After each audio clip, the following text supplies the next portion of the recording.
In the past, at the end of lecture, I would get up and say, does anybody have a question? And invariably, no one would raise their hand. And I assumed that I had just so nailed that lecture that they all understood exactly what I was talking about. Most students are fearful of raising their hand in a large class. The others are going to look at them and say, oh, boy, what a fool for asking that question. With this technology, everyone can ask the questions and everyone's going to get a response. It's anonymous, so you can ask the question fearlessly. With lecture tools, the students can indicate when they're confused during class.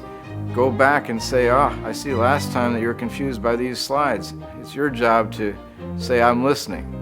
And what happened next was fantastic. 2/3 of my students are asking questions during class. It's extremely sobering to understand how many students were confused.